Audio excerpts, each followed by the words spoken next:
Hello, everybody. Thank you for joining another interview of this channel, Hiyasalma Somatics.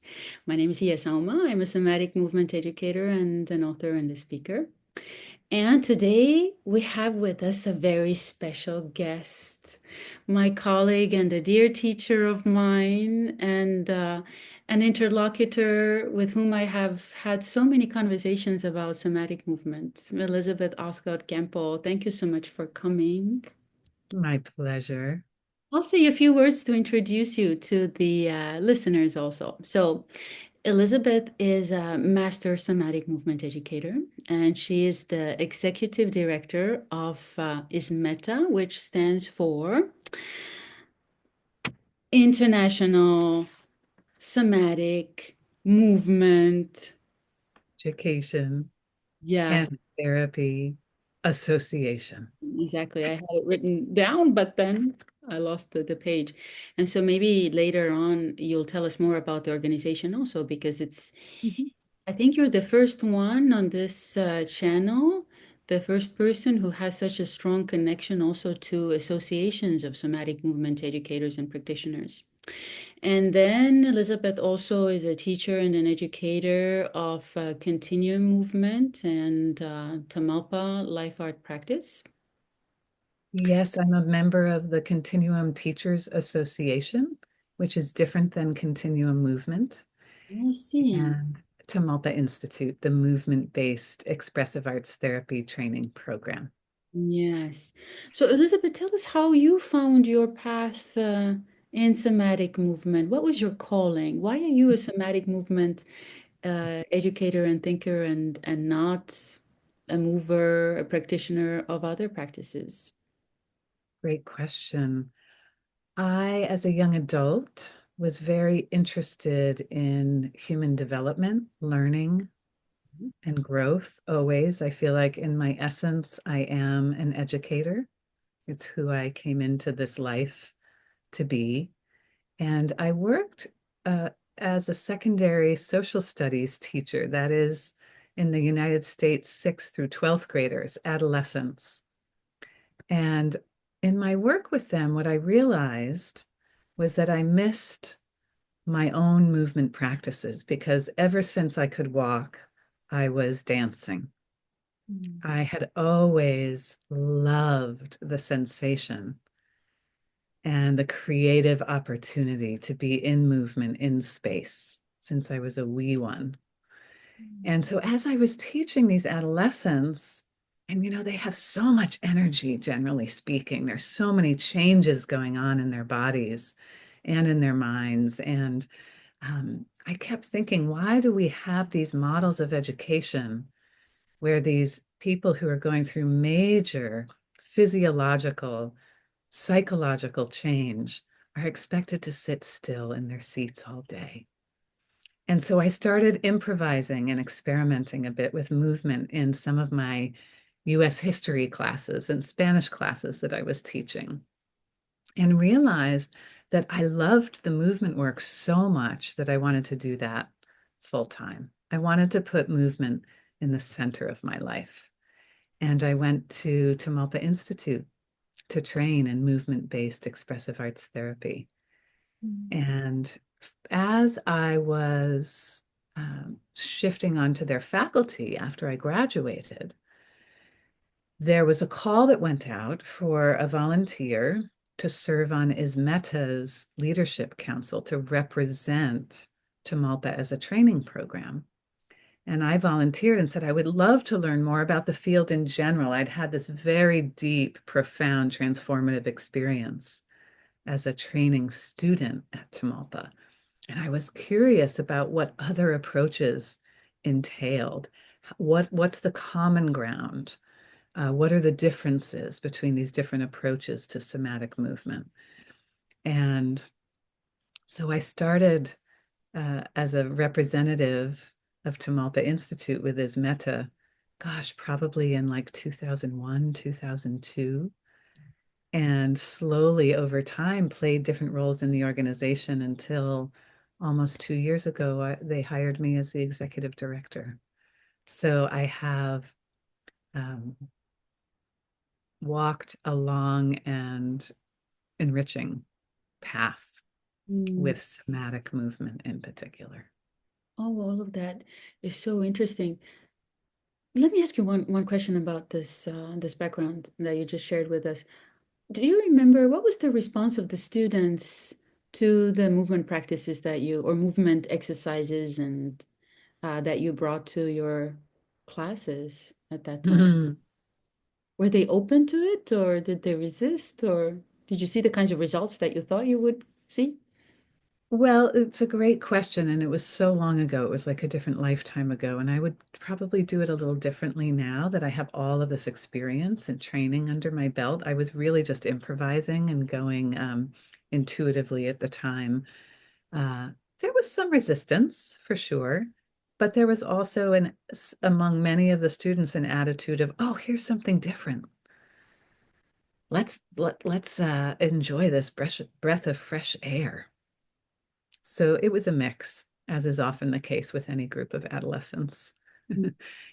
This is a great topic. We should do another interview about this because it's a topic that matters to me greatly. And when I see my little nephews growing up and transitioning to school settings, it's something that is also difficult to witness, actually, all the sitting that's happening in schools.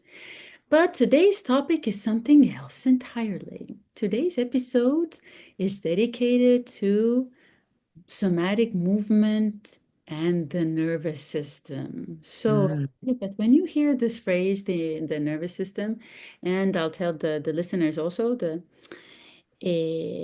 yes, the yeah, that we neither of us, we're not scientists also, so our discussion is is the discussion between somatic movement researchers and practitioners also. So when you hear this phrase, nervous system, the nervous system and somatic movement, like what comes to your mind? Where do you feel like, oh, with this topic, I would go in this direction? mm. Well, as a lifelong learner and a baby beginner in the field of neuroscience, I think immediately of when you say nervous system, I think of brain and spinal cord. Mhm. I did a 1 year master's program at the Harvard Graduate School of Education, what, 12 years ago, called Mind, Brain, and Education. So I've just scratched the surface. I am such a beginner with all of this, but so please bear with me in my beginner understandings that the brain is this remarkable organ that coordinates and communicates with every part of our bodies through the nervous system and other systems, but the spinal cord and the peripheral nerves. And so we are able to tell our position in space, for example.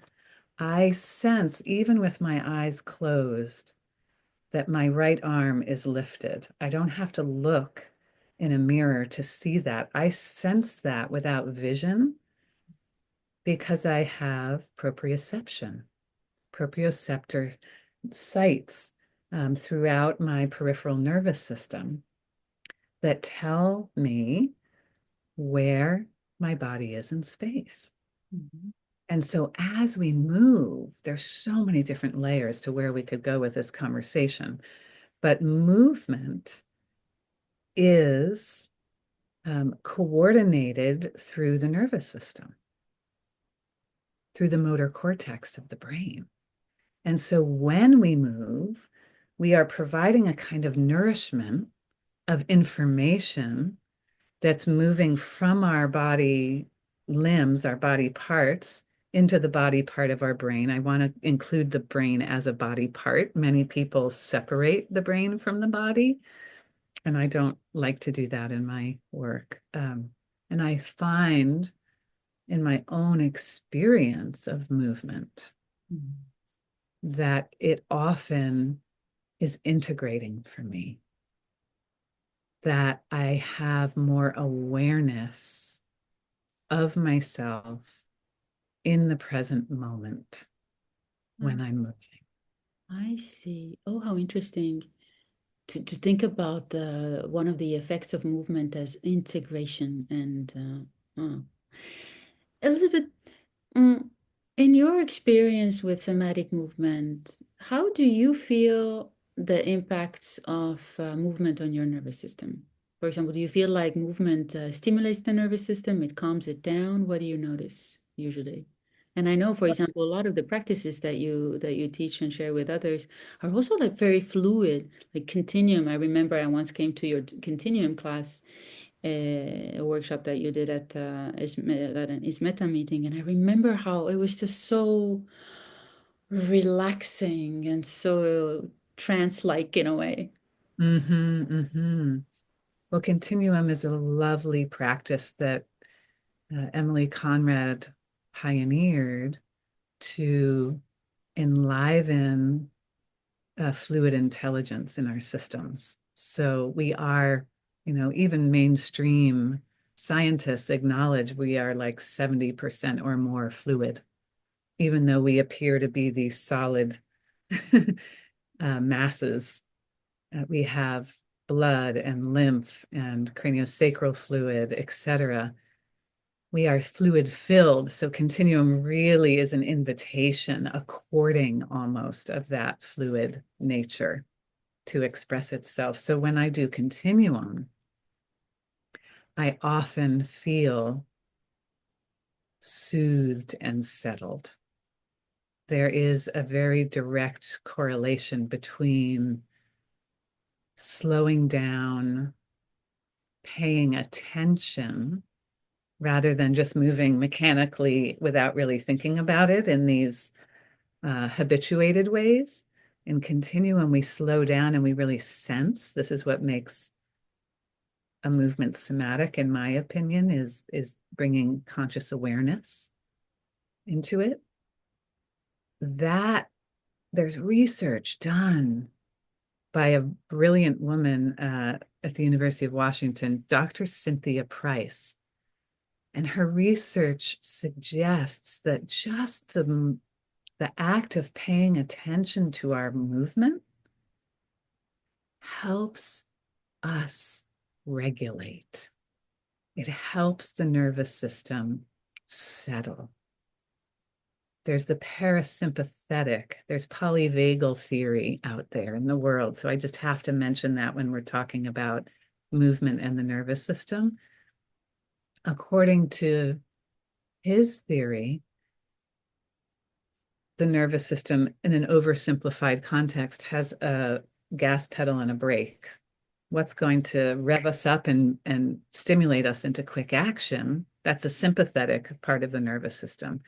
And the parasympathetic is the soothing, the settling that slows us down. And they say, some people call it the rest and digest mode, right? So the act of paying attention to ourselves and movement can help with this settling. But we also know, many of us who do movement on a regular basis, that movement can bring up some intense emotions at times. So it's not always soothing and settling. It depends on the context. It depends on the intention. It depends on who's guiding you. It depends on what's alive in your own body territory, your terrain, your landscape at any given moment. So it can also be stimulating and unsettling for people if there is like an adverse childhood experience or a traumatic event that gets recalled somehow through movement. And so it's important, in my opinion, for movement teachers to be skilled in supporting people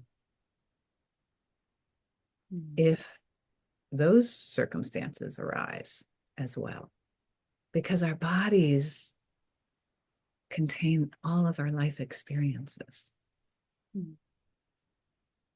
So we need to be prepared as educators and facilitators to be present with what comes up.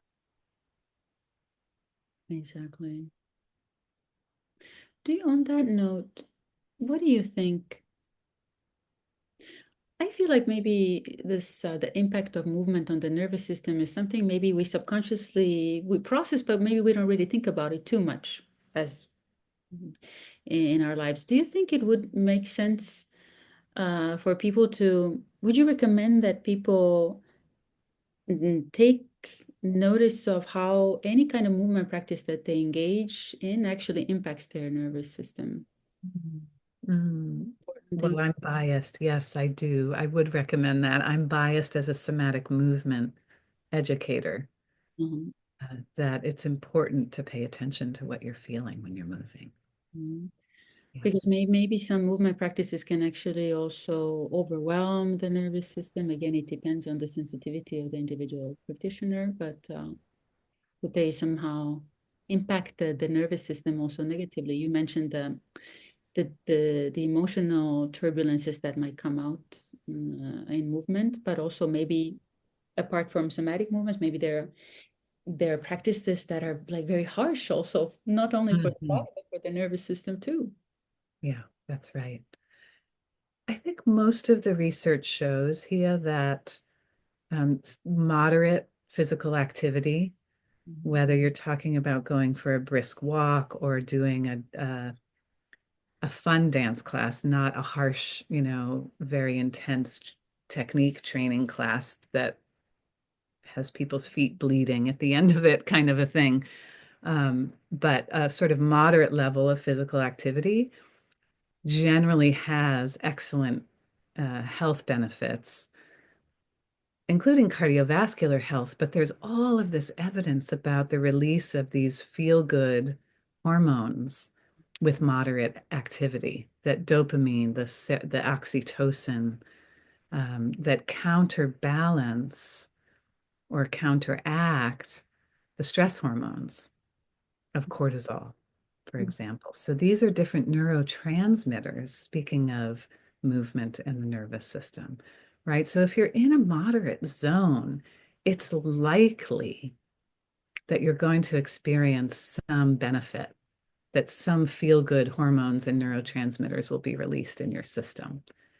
But that's not true for everyone all the time. So for me, as a movement educator, my first rule, and I don't have many rules, but my first rule is that it's a listening practice as much as a movement practice, and that only the mover knows what works best for their system in any given moment. Yeah. And when you listen, you can then customize or adapt as you need to based on the feedback that you're getting from your own system. And where's that feedback coming from? Through the nervous system. So Mm. it's important to pay attention to that information. Mhm. Elizabeth, let me play the devil's advocate here for a second. So most of the somatic movement practices are improvisational, meaning there is no particular set choreography that the practitioners have to follow. So the focus is on sensing and moving the ways in which the practitioner's body wants to move and developing the skills of improvisation and staying with and listening to the body. So let's assume I come to one of the somatic movement classes and I'm like, okay, great. I can do my own thing. That feels good, feels good, feels good. However, I feel like I would also like to learn something new and stimulate my brain with new, where is the technique in somatic movement practices? Because, for example, if I go to more traditional dance classes, every time there's a new piece of choreography, I feel like my brain is also engaged. I stimulate my nervous system in this way. So what would you tell to a practitioner like this? How do I mark my progress in a somatic movement class? And how do I look for ways to stimulate and not only calm down and find my own ways of movement, let's say? Fabulous question. Thank you for asking and playing the devil's advocate. That's a real question also. It's in something I ask also in my teaching too. Yeah, yeah. Um, my answer may be a little long because somatic movement is an umbrella term, and there's so much variation among the approaches that are contained under that umbrella. So I do want to say there are some somatic movement approaches that have a kind of choreography, that have specific lessons. Mhm. Feldenkrais, awareness through movement. I don't know if you've ever done it before, but there are very specific lessons Yes. that guide people and say, um, turn your head slowly to the right as your eyes may look to the left. That's highly choreographed, Mhm. right? So there are some somatic movement approaches that are very particular in the movements that they're guiding. Yeah. Other approaches, like continuum, I'll use that as an example. There are specific sequences that teachers develop, and they are based on certain principles to explore. So it's not an open-ended, do whatever feels good to you in this moment. It is, okay, let's start with, since we're talking about the nervous system, let's start with your hands on your head, on your crown, and then imagine that you can trace your midline from your brain, and the top of your spine would be your atlas vertebrae, where my fingers would touch if they could when I put them in my ears like this, right? Atlas vertebrae, the very top vertebrae. With your mind's eye and your touch, imagine that you can travel down your spine, right? With a certain sound or breath, because breath and sound are central to continuum. Mhm. And make that journey from your atlas vertebrae to your tailbone in your mind's eye and through your sense of touch in whatever way feels right to you. And then let's see how your spine responds to that touch and that visualization and that sound. So there's a very specific invitation to engage with, and then space to see how the fluid in your system or in your spinal column specifically responds to that input. So I don't know any container that is absolutely wide open, do whatever you want to do. There are always Mhm. sequences working with different principles Mhm. of gravity, of alignment, of fluidity. Many somatic movement approaches are based in experiential anatomy, Mhm. exploring body mind centering. How about let's go into the organs, Mhm. right? And so on. So there is always a new opportunity or invitation, something that is unfamiliar to be explored. Yes. And that to me is the marker, a way to gauge any kind of progress in somatic movement is how skilled do you feel at exploring what's unfamiliar in your body mind? Mhm. And Emily Conrad used to talk about becoming a virtuoso and expanding our toolboxes Mhm. so that we have all of these different options at our fingertips to move slowly and fluidly, but also, very quickly and decisively. So it's not just cultivating the what feels good, let's relax and chill out. Mhm. It's cultivating a whole broad band virtuosity, she used to call it. Yes. So we stimulate also, that's such a beautiful answer, very thoughtful. So we stimulate also the nervous system by noticing, by developing the awareness of noticing also. Yes. Absolutely, yes. Learning from inside of from what is here. Wonderful. Elizabeth, let me ask you this question also now. In our common language, we talk about the nerves also, like I'm nervous, or there's nervous energy in my body, or do you think somatic movement practices can help us with these kinds of feelings also. Irritability. I think a lot of people have this irritability in them also that maybe movement can help us with too. Absolutely, yes. So they're the the physical nerves in our bodies, and then they're the neural networks in our brains that help us process information that comes in. So if we feel nervous energy in our bodies in response to some stress or challenge that we're experiencing, um, that's happening through a whole series of neuronal events in our brains related to our amygdala, which is the emotional processing center of the brain. And this is where neurotransmitters and hormones play such an important role because cortisol, the stress hormone, one of them, the primary one, gets released when we feel anxious or nervous about something. And that cortisol affects our muscles and our connective tissue and our heart rate and our breathing, our respiratory rate. So it's a whole multidimensional response to what we perceive as stress in our environment. And what does movement do? Movement helps us take action. So using large muscle movement to run, to reach, to stretch, those movements, as I said in the beginning, are also feeding information to our brains and affecting our heart rate and affecting our respiratory rate. And so what the research shows is that when you move regularly, your heart rate gets healthier, and your respiratory rate, your ability to settle after there's an activation in your system, it's easier to come back to baseline instead of staying stuck in this highly activated, anxious state. Your body knows where that baseline is because the exercise, the movement helps to move through cortisol and its effect on your system.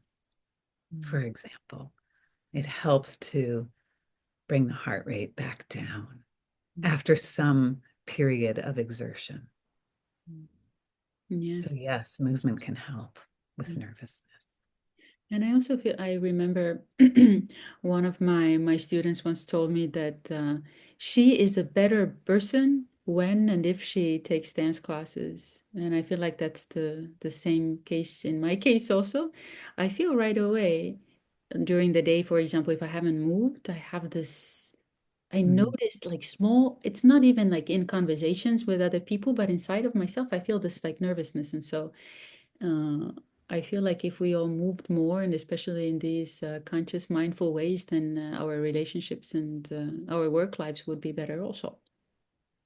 We'd just be more calm or more, as you mentioned earlier, we would be more integrated, more aware, Mhm. more at peace also, perhaps. Is there anything, I have another question also, but is there anything about the nervous system that you would like to add to this conversation that I didn't ask you about? Well, just following on your last comment here, who knows how our nervous systems have evolved over the past, tens of thousands of years. Um, I think originally, for survival, humans needed to move a lot, Mhm. right? We were not designed originally, whether there was a grand design or not, but we didn't survive thousands of years ago by sitting still all day. But now, in our technologically driven societies, the need to move has drastically reduced, but perhaps the need to move for survival has drastically reduced, but perhaps the need to move for our own well-being and integration has not reduced. So what comes to mind in this moment is a fabulous philosopher named David Abram. I don't know if you are familiar with his work, The Spell of the Sensuous, and I think his second book is called Becoming Animal. we are mammals, biologically speaking. We give birth to live young. Uh, we don't lay eggs, right? Like birds do or reptiles do. We are human mammals. And there may be in our nervous system wiring a sort of primal need for movement for our own health and well-being individually and as collectives in groups.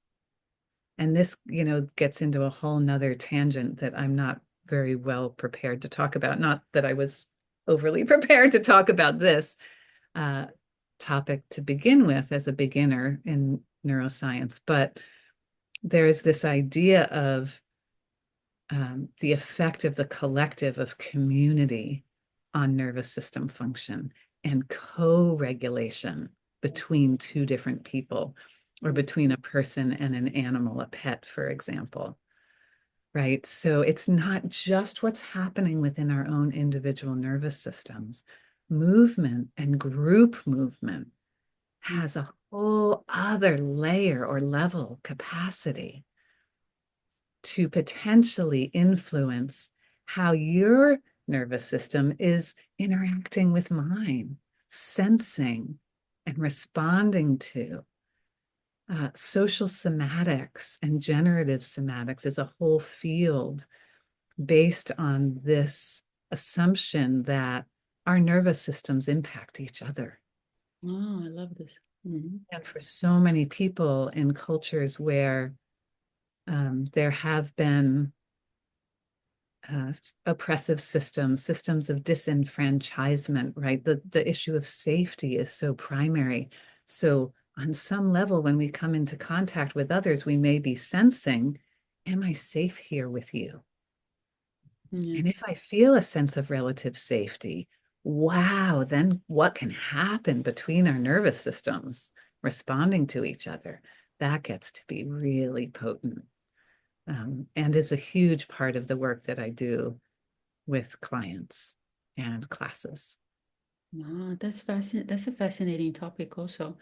So the ways in which I impact with my nervous system, with my energy, with my presence, with my body, with my words, the nervous systems of people around me also. And as I was listening to you, I was like, yes, absolutely. I co-regulate myself with movement also. Like I go to movement to calm myself down, or also sometimes to excite myself, for example, if I'm about to like have an interview or go for an interview or write another piece or something, I want to bring the energy up also. Mm, Mhm. I love this idea of how groups also, especially in movement classes, but also in other kinds of experience, uh, co-regulate their nervous systems also. I have an example from last night. It was an online meeting, so not a movement class, but with an association that I care about deeply also called the Sacred Dance Guild. And so we had an hour of discussion about our work. And absolutely, afterwards, I felt so calm, so at peace, in harmony. It was an example of how we, all of us as a group, co regulated each other also. Beautiful. Elizabeth, do you want to say anything about ISMETA also here at the end of the interview? Like what kind of work you do there? Is it for example, we can talk about the website, what is available there so people can take a look also and maybe, for example, find a somatic movement educator or classes through the Absolutely. site? Yes, yes. So the International Somatic Movement Education and Therapy Association is meta.org, is a vibrant website with lots of resources for people who are interested in somatic movement. You can find practitioners to work with. Mhm. You can find training programs that train people to become registered somatic movement educators and therapists. There's a bookstore with publications ISMETA members get discounts for. There's a newsletter you can sign up for to stay informed about all of our exciting events. We have a New Year's celebration of somatic movement coming up on January 25th.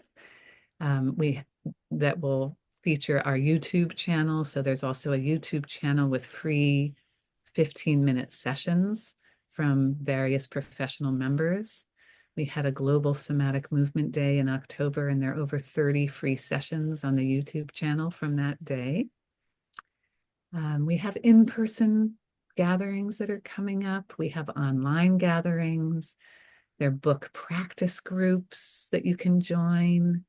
There's one from the Equity, Justice, and Accessibility Committee that's exploring Ray Johnson's book called Embodied Activism. There is an Arts and Education Committee for people who are working in educational contexts. And there's a research database through Zotero that we maintain with articles that are related to or tangentially related to somatic movement from peer-reviewed academic journals.